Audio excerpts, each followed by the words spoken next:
দেখো বন্ধুরা, আজকের পয়লা বৈশাখ। প্রত্যেকের জমিতে এখানের নিয়ম আগুন ধরাতে হয়। তো আমিও আমার জমিতে আগুন ধরালাম, নাকি মা পশুমাতা মানলে মা লক্ষ্মী সন্তুষ্ট হয়। তো সেই জন্য সবাই ধরায়, সূর্য ওঠার আগে ধরায়।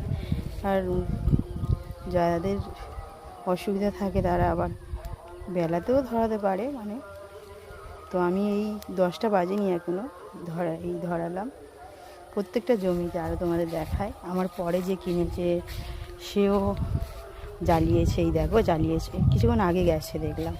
এই যে দেখো, এই জ্বালিয়েছে। আর একটা জমিতে দেখা, এই যে দেখো জ্বালিয়েছে। দেখো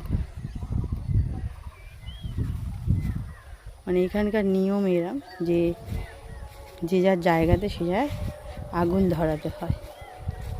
আমার এই নিয়মটা জানা ছিল না, তো এটা নতুন নিয়ম। তো তোমাদের ওখানেও কি এইরকম নিয়ম আছে বলো বন্ধুরা। জমিতে দাঁড়িয়ে আছি দেখো,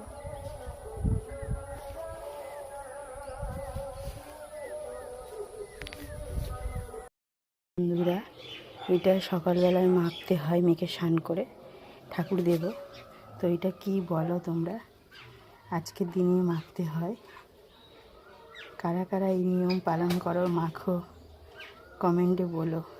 আর এই দেখো আমি মাখবো, তো আমি একটু নিলাম, নিয়ে এই যে মাখবো, কপালে ছোঁয়ালাম।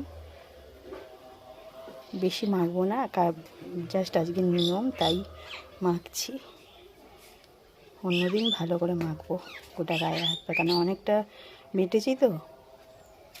এটা কি বলো বন্ধুরা তোমরা, তোমাদের এমন নিয়ম আছে কি বলো। স্নান করে পুজো হয়ে গেছে, দেখতে পাচ্ছ পুজো হয়ে গেছে। তো কি ওটা ছিল তোমাদের লাস্টে দেখাই। এই যে কাঁচা হলুদ আর নিম পাতা, তোমাদের নিয়মে আছে কি বাটা গায়ে মাখতে হয়, গায়ে মেখে তারপর স্নান করতে হয়।